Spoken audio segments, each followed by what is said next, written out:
बिस्मिल्लाहिर्रहमानिर्रहीम। अस्सलाम वालेकुम नादरीन, आप यूट्यूब चैनल देख रहे हैं। मैं इमरान खान हूं। नादरीन, 110 मई की सजाएं हैं। इमरान खान साहब के घर के बारे में ये खबर आई कि जनाब उसको कहीं नीलाम किया जा रहा है, बनी गाला वाला। उसकी हकीकत क्या है वो भी आपको मैं बताता हूं। फिर इस फैसले के ऊपर जो रद्द-ए-अमल है वो भी, और बाजोड़ में एक ऑपरेशन जारी है इमरान खान साहब के हुक्म के बावजूद।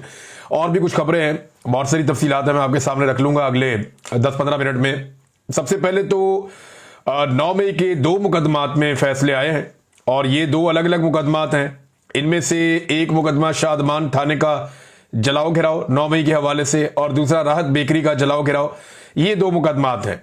इनमें जो सजाएं सुनाई गई हैं उनमें जो अहम लोग हैं जिन्हें सजा हुई है, डॉक्टर यास्मीन राशिद साहिबा 10-10 साल की सजा हो गई, उमर चीमा साहब 10-10 साल की सजा हो गई, एजाज चौधरी साहब 10-10 साल की सजा हो गई सेनेटर, और मियां महमूद रशीद 10-10 साल की, इन्हें भी सजा हो गई है।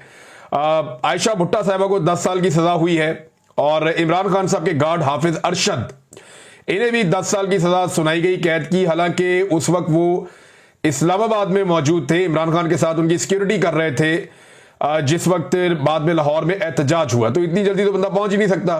अब इनके पास कोई जहाज जो हेलीकॉप्टर तो था नहीं, लेकिन फिर भी इनको भी सजा दे दी गई है 10 साल की।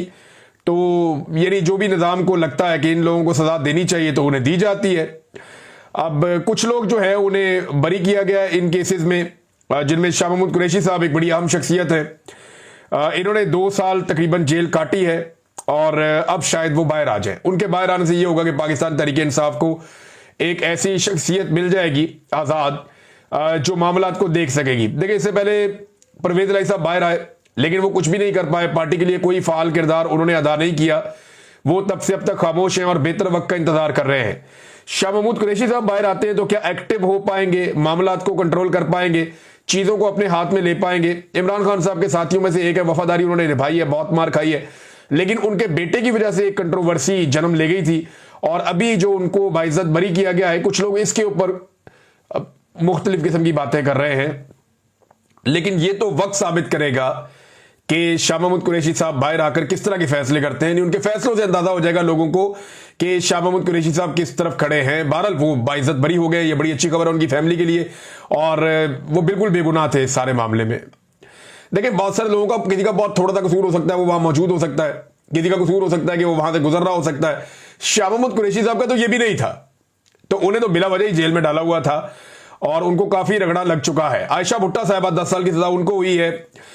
फिर सरम जावेद खान को 5 साल की सजा हुई इस सारे मामले में, और आलिया हमजा साहिबा को भी 5 साल की सजा हुई इसी केस के अंदर। तो टोटल 45 मुल्जिमान के ट्रायल हुए हैं, जिनमें से 25 गिरफ्तार थे और 15 इश्तिहारी हैं। एक का इंतकाल हो गया है, और कुछ जो है वो जमानतों के ऊपर है। तो ये है जनाब सारा मामला उस केस का जो पाकिस्तान तहरीक-ए-इंसाफ पर 9 मई के हवाले से चलाया गया। शवाहिद और सबूतों की सूरत-ए-हाल आपके सामने है।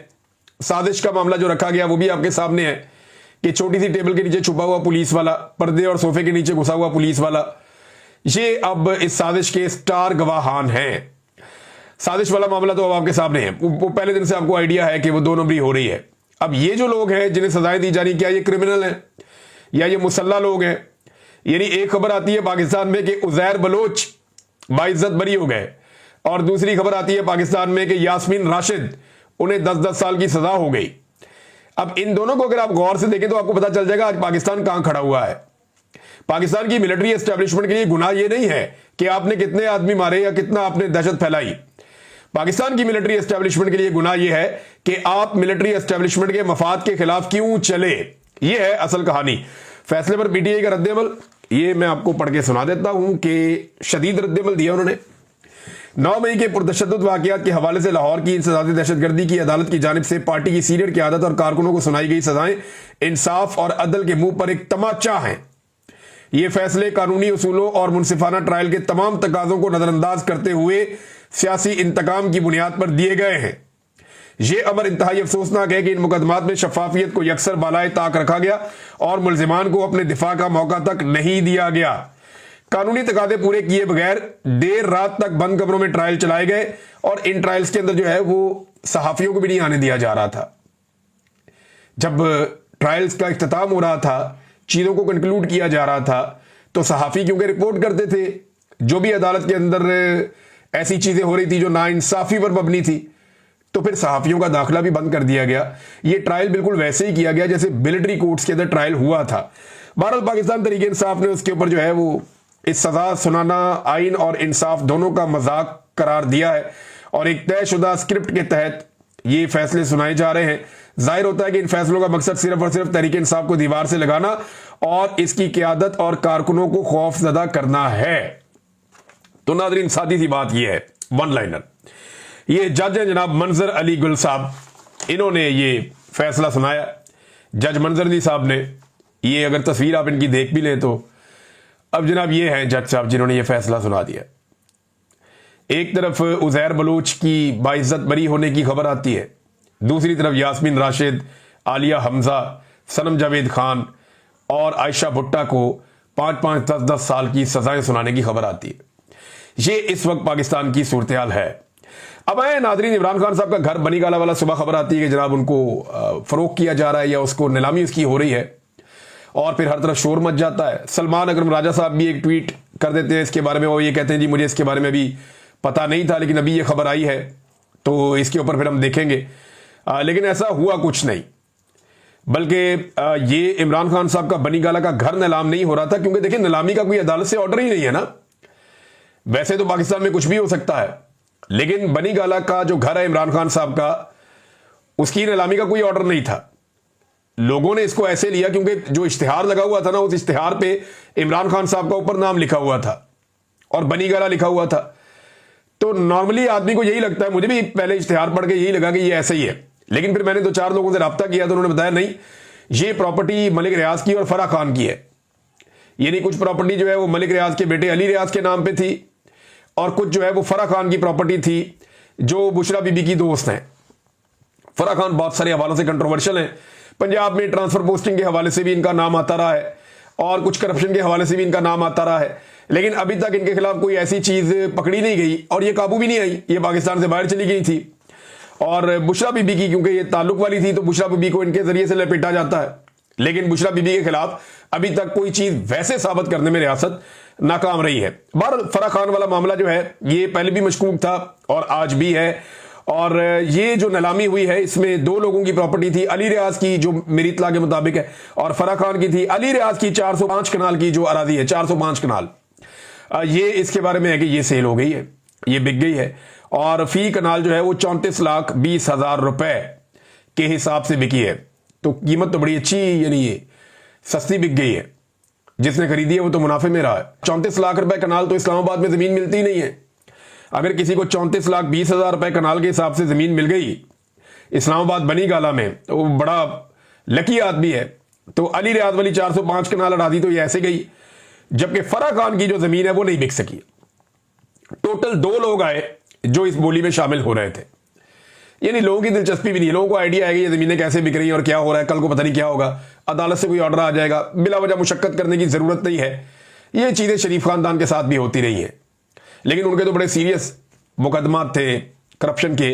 लेकिन जो उनके घर के साथ किया गया, उनकी गैर मौजूदगी में परवेज मुशर्रफ ने उनके घर को एक ओल्ड होम में तब्दील कर दिया था और वहां पे बूढ़े लोग रहते थे। बाद में जब शरीफ खानदान वापस आया तो मैं वहां गया उनका इंटरव्यू करने के लिए, तो वो बूढ़े लोग वहां से निकाले जा रहे थे और शरीफ खानदान ने वापस अपना घर रेनोवेट किया और अब वहां पे दफ्तर बनाया हुआ इन्होंने मॉलटाउन में। तो उनके घर पे कंट्रोल हो गया था उस दौर में। इसी तरह ये चीज इसाक डार के साथ भी हुई थी, लेकिन उन्होंने बाद में अदालत से रुजू कर लिया था और अदालत के जरिए से चीजों को कंट्रोल किया था। नाज़रीन, ये लाहौर में एक ट्रक जाता हुआ नजर आ रहा है एक वीडियो में, और ये वीडियो सोशल मीडिया पे वायरल हो रही है। इस ट्रक के ऊपर 2 पाकिस्तान के झंडे लगे हुए हैं और ट्रक की बैक साइड पे फील्ड मार्शल आसिम मुनीर का फोटो लगा हुआ है। ये माजी में होता रहा है, ज़ियाउल हक के फोटो भी हमने ट्रक के पीछे लगे हुए देखे हैं, हमने परवेज मुशर्रफ के फोटो भी ट्रक के पीछे लगे हुए देखे हैं, हमने निशान हैदर जो हमारे फौजी हैं उनके भी फोटोज लगे हुए ट्रकों के पीछे देखे, हमने एक जो है वो ज़ियाउल हक के बहुत देखे ट्रक आर्ट। उस दौर में ये किया जाता था कि ट्रकों के पीछे ज़ियाउल हक के फोटो लगाए जाते थे ताकि हर तरफ ये ट्रक जाते हैं तो साथ फोटो भी जाए। तो अब फील्ड मार्शल आसिम मुनीर साहब की एक ट्रक के पीछे एक फोटो लगी हुई है और ये लाहौर में से गुजर रहा है, क्योंकि मैंने इस इलाके को पहचानने की कोशिश की तो मुझे लगा ये लाहौर है। ये वो ब्रिज है और उसके साथ वो जो वायर्स वाला ब्रिज है ये वो वाला है मीनार पाकिस्तान के करीब। तो गालिबन ये वहां से गुजर रहा है। तो मैं चंद चीजें इस वीडियो को देखने के बाद आपको बता दूं। एक तो इस ट्रक के ऊपर एक ड्रोन उड़ रहा है जो कवरेज कर रहा है इस ट्रक की खास तौर पे। दूसरा, इस ट्रक के पीछे एक DSNG जा रही है जो लाइव कवरेज करती है एयरवाई की। तो एक गाड़ी एयरवाई की इस ट्रक के पीछे कवरेज के लिए है और इस ट्रक के ऊपर भी एक ड्रोन है। और तीसरी बात यह है कि लाहौर में दिन के वक्त ट्रक दाखिल नहीं होते।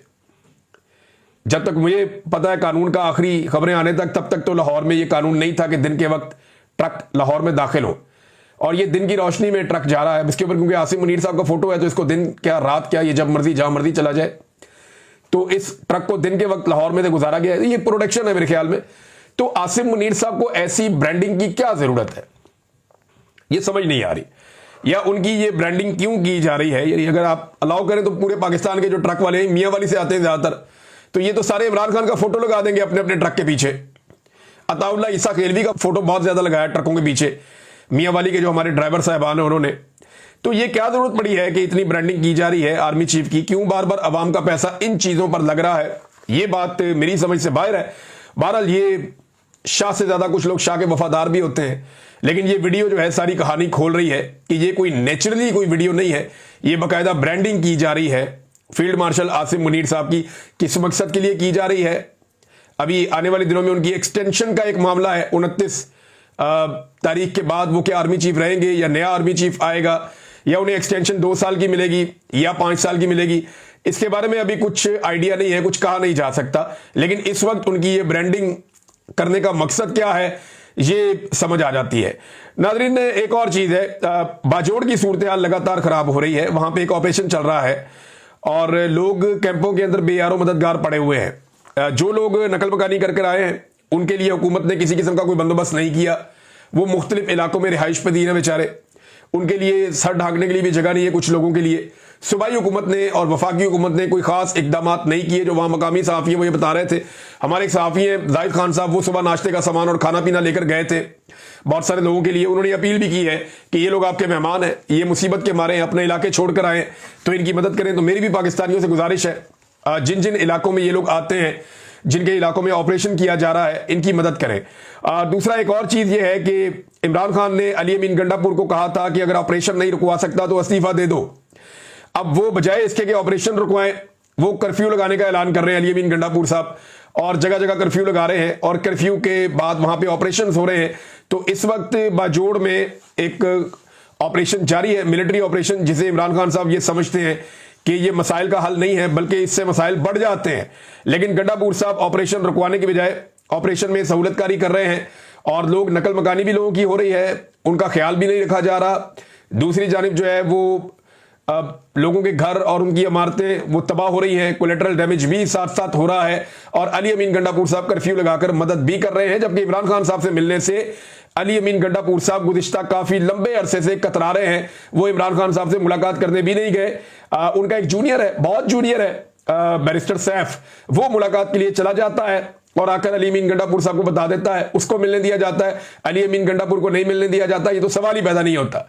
अली अमीन गंडापुर जिस दिन मिलना चाहेगा इमरान खान से तो सिर्फ 5 घंटे के लिए रस्सा बंद करेगा और उसकी मुलाकात इमरान खान साहब से मिन्नत करके करवा दी जाएगी। ये मैं अच्छी तरह जानता हूं, लेकिन ऐसा लगता है कि वो मिलना नहीं चाहता। नाज़रीन, बलूचिस्तान से एक असिस्टेंट कमिश्नर अगवा हो गया है और यह वाकया एक दफा नहीं हुआ, ये वाकयात पाकिस्तान में बार बार हो रहे हैं। बलूचिस्तान के जिला ज़ियारत की तहसील ज़ियारत के असिस्टेंट कमिश्नर अफजल बाकी को उनके बेटे समेत अगवा कर लिया गया है। बलूचिस्तान में 9 हफ्तों के दौरान किसी असिस्टेंट कमिश्नर के अगवा का यह दूसरा वाकया है। यह नाज़रीन सूरत-ए-हाल है इस वक्त बलूचिस्तान की कि आप वहां पे जमीन पे सफर नहीं कर सकते, आम आदमी वहां पे जा नहीं सकता। अगर ऑफिसर्स भी निकलते हैं या हुकूमती लोग भी निकलते हैं तो वो बहुत बड़ी सिक्योरिटी के साथ निकलते हैं। ट्रेन वहां पे बंद कर दी गई है, मोबाइल इंटरनेट सर्विस जो है वो वहां पे मुअत्तल कर दी गई है और लोगों को मना कर दिया गया है कि वो गैर जरूरी तौर पे ट्रैवल ना करें। रात के वक्त कोई भी गाड़ी सड़क पे नहीं होती। ये एक सूबे की हालत कर दी है पाकिस्तान के फैसला साजों ने, गलत फैसले कर करके लोगों को दीवार के साथ लगा लगा कर। आज भी बलूचिस्तान में जबरी तौर पे गुमशुदगियों के खिलाफ इस्लामाबाद में वो लोग बैठे हैं बेचारे और वो ये कह रहे हैं कि कानून के मुताबिक, इंसाफ के मुताबिक हमारा सूबा चलाया जाए। अगर किसी ने कोई जुर्म किया है तो उसे अदालत में पेश किया जाए। जबरी गुमशुदगियां कोई किसी मसले का हल नहीं है, इससे नफरत और दहशतगर्दी में इजाफा होता है और लगातार होता चला जा रहा है। नाजरीन, ये एक और सर्वे आया और ये सर्वे लाहौर से आया, बड़ा इंटरेस्टिंग है, मैं आपके सामने रखता हूं। ये रिपब्लिक पॉलिसी का सर्वे है और लाहौर में इन्होंने जुलाई में ये सर्वे किया है और अब इन्होंने ये सर्वे जारी कर दिया है। रिपब्लिक पॉलिसी लाहौर का जुलाई 2025 में इंतखाबी सर्वे शाया हो गया। सर्वे के आदाद शुमार शहर की सियासी तरजीहात और अवामी रुझानात की वाज़ेह तस्वीर पेश करते हैं। यानी लोगों से इन्होंने पूछा कि आप ये बताएं कि आप किसे वोट डालेंगे अगर अभी इलेक्शन हो जाते हैं तो लाहौर में क्योंकि इलेक्शन आ भी रहा है, तो लाहौर के शहरियों ने जो जवाब दिया वो बड़ा दिलचस्प है। 51% शहरियों ने कहा कि वो पाकिस्तान तहरीक इंसाफ को वोट डालेंगे। 51%, अंदाजा करें आप, 51%। जबकि सिर्फ 16% शहरियों ने कहा कि वो PMLN को वोट डालेंगे। याद रखिएगा, 16% वोटिंग ट्रेंड अगर आपके हक में है ना, तो आप एक भी सीट लाहौर से नहीं जीत सकते। एक भी सीट आप नहीं जीत सकते अगर 16% आपकी हालत है तो। पाकिस्तान तहरीक इंसाफ को 51%, वो सारी सीटें जीतने की पोजीशन में, क्योंकि हर हलके के अंदर जो ज्यादा वोट लेगा वो जीत जाएगा। तो जो हालत PMLN की बन गई वो तो एक भी सीट इस वक्त लाहौर से नहीं जीत सकते। बहरहाल शहरियों की 51% तादाद PTI के साथ खड़ी है, 16% सिर्फ PMLN के साथ खड़े हैं, तहरीक लब्बैक के साथ 5%, पीपल्स पार्टी के साथ 3% और जमात इस्लामी के साथ 2%। JUI बिल्कुल लाहौर में नहीं है, बाकी जमातें भी नहीं है। और कुछ ऐसे लोग जिन्होंने अभी तक डिसाइड नहीं किया, जो ये बता नहीं पाए कि वो किसको वोट डालना चाहते हैं, उनकी तादाद 23% है। इन 23% लोगों को भी अगर आप शामिल कर देना PMLN के साथ, फिर भी वो पाकिस्तान तहरीक इंसाफ के मुकाबले में लाहौर में सीट नहीं निकाल सकते। ये हालात हैं। लेकिन पाकिस्तान की मिलिट्री एस्टेब्लिशमेंट ने फैसला किया हुआ कि हर हाल में उन्होंने इमरान खान को बाहर निकालना है और उसकी पार्टी को शिकस्त देनी है और दीवार के साथ लगाना है। तो ऐसी सूरत हाल में जो भी इलेक्शन होता है, फॉर्म 47 आ जाते हैं। जैसा कि वो फॉर्म 47 देने वाला आजकल पकड़ा हुआ है ना, ADCR इकबाल संघेड़ा, उसको अदालत में पेश किया था। तो ADCR जो था सियालकोट का, जिसने बहुत सारे लोगों को जाली इलेक्शन जितवाया फॉर्म 47 देकर, वो करप्शन में पकड़ा गया और इस वक्त उसका दोबारा रिमांड हासिल किया पुलिस ने और यह कहा गया कि इससे मजीद रिकवरी करनी है, तो जज ने मजीद रिकवरी के लिए उसका मजीद रिमांड दे दिया है। अब इस आदमी का सबसे बड़ा जुर्म करप्शन नहीं है, करप्शन तो बहुत सारे लोग करते हैं। करप्शन के इल्जाम तो शरीफ खानदान, जरदारी खानदान के ऊपर भी हैं। भाई, चपड़ासियों के और ड्राइवरों के अकाउंट के अंदर अरबों रुपया निकल आया, वो करप्शन नहीं थी तो और क्या थी? तो बहरहाल करप्शन तो बहुत सारे लोग करते हैं, लेकिन इस आदमी का जो असल जुर्म है वो है जाली फॉर्म 47 जारी करना, जिससे इसने पूरी कौम का मैंडेट चोरी करने की एक साजिश का हिस्सा ये शख्स बना। इसको उसमें सजा होनी चाहिए।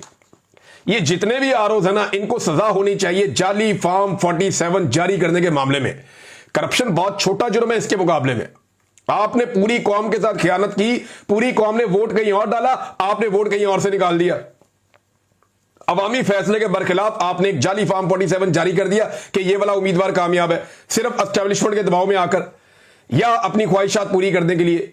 तो अब अंदर बैठा हुआ सुकून है उन, और बाकी भी इंशाल्लाह ऐसे ही पकड़े जाएंगे एक एक करके। जिन्होंने गाजरें खाई है उनके पेट में दर्द तो होगा। नाज़रीन, मुफ्ती मुनीफ साहब को लॉन्च किया गया। मुफ्ती मुनीफ साहब ने जो स्टेटमेंट दिया इमरान खान साहब के खिलाफ, उस स्टेटमेंट अगर आप देखें तो आपको आइडिया हो जाएगा कि ये लोग किधर से लॉन्च होते हैं और किस तरफ चल पड़ते हैं। वो कहते हैं खान साहब के बारे में कोई पेशगोई की जा सकती है और ना कोई उनका जामिन बन सकता है। वो किसी और को तंजन जंगल का बादशाह कहते हैं, लेकिन अपनी जमात की हद तक वो खुद भी जंगल के बादशाह से आगे की चीज है। अब ये मुफ्ती साहब जो है ना, ये एक दो दिन से बहुत तनकीद कर रहे हैं इमरान खान साहब पे। तो इद्दत के केस में ये मुफ्ती नहीं बोला, यानी जब इद्दत जैसा एक दीनी मामला छिड़ा उसके अंदर ये मुफ्ती नहीं बोला। वजू के लिए इमरान खान ने बताया उसे गंदा पानी दिया जा रहा है, उस पर यह मुफ्ती नहीं बोला। फलस्तीन के बारे में पाकिस्तान में एहतजाज पर पाबंदी है, यह मुफ्ती नहीं बोला।